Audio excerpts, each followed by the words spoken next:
Bonjour à tous les amis, on se retrouve pour la 11e étape du Grand National du Trot Paris Turf sur l'hippodrome du Mont-Saint-Michel. Parcours de tenue, 16 partants, 8 en tête, 8 au 25 mètres.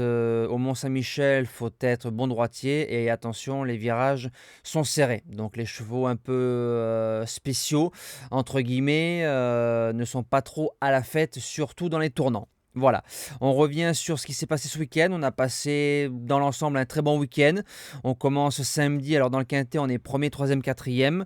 Le course-par-course de Caen a été très très bon. On fait un 3 sur 4 avec les objectifs, donc ça c'est bien. Il nous manque le jeu bonus du côté de Vichy qui finit au pied du podium quatrième, dommage. Dimanche a été encore meilleur avec un tiercé, quarté, quintet dans la sélection. Bon, vu les rapports, il fallait trouver le quintet dans l'ordre. Merci encore pour le mouvement de grève. On n'a pas vu le quintet en direct. Je dis ça, je dis rien. Le course-par-course très bon. La DM, donc la dernière minute qui s'impose, qui était Jimmy Dupomereux à 9 contre 1. Et on fait un 100% de réussite avec les objectifs, avec le report qui passe, les simples plutôt bien et pas mal de couplets. Donc ça, c'est superbe. Alors c'est parti pour la sélection. J'espère que je ne vais pas le noircir comme à Saint-Malo. Alors base gagnante, le 16, Horace Dugoutier. Il nous a fait un récital du côté d'Angers. Il aurait été aux 50 mètres, il aurait gagné. Pareil. Il retrouve Gaspard d'Angis qu'il avait battu à Saint-Malo. Maintenant, s'il nous refait la valeur d'Angers, je le dis rarement en vidéo, mais quand je le dis, ça se vérifie souvent. Le cheval risque de courir un petit peu tout seul. Deuxième base, j'ai tenté un truc. Le numéro 7, Gallic du Rocher. Cinquième du GNT de Langon. Troisième du GNT de Saint-Malo.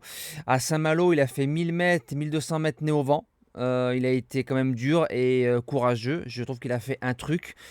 Si on le préserve un peu plus, Gaelic peut finir dans les 3. Premier outsider, le numéro 1, Gico du Rossoir. Alors, la fameuse statistique du grand favori à Craon, c'est encore avéré payante. Je pense que beaucoup de personnes ont mis Ginkgo en tête, sauf nous, parce qu'on touche Olerolov à 9 contre 1 libre. Franck Nivard qui est dessus, très bon droitier. Je pense que cette fois-ci, on va revoir le vrai Duco en piste mercredi du côté du Mont-Saint-Michel. Deuxième outsider, le numéro 13, Gaspard d'Angis. Il n'a pas couru depuis 1 mois et demi, donc c'est ça qui me dérange de le mettre en deuxième base. C'est un cheval qui lutte pour le maillot jaune du GNT 2023. Maintenant, il est indéboulonnable en 5 chevaux. Pour les chances, on commence avec le numéro 2, In Excess Bleu.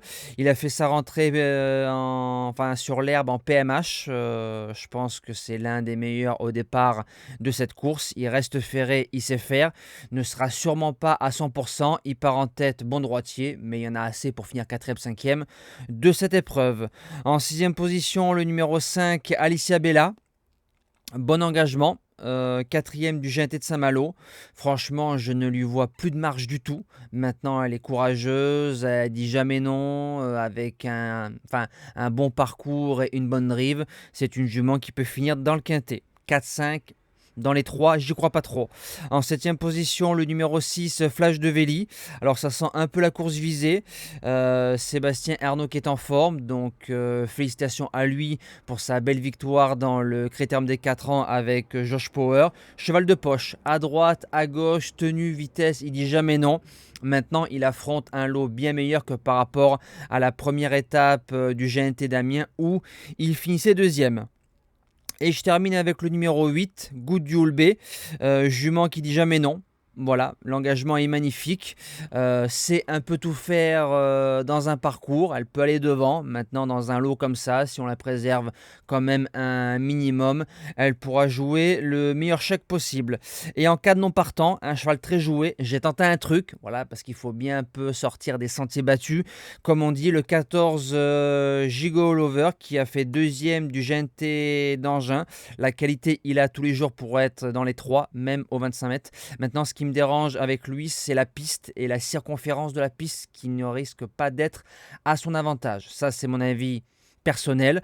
Maintenant, pour les joueurs de longue, rajoutez-le quand même dans votre champ réduit pour vous couvrir. Moi, je vous dis à demain pour un tout nouveau quintet. On trouvera les galopeurs, je crois, du côté de Chantilly. Passez une belle semaine et bon GNT à tous.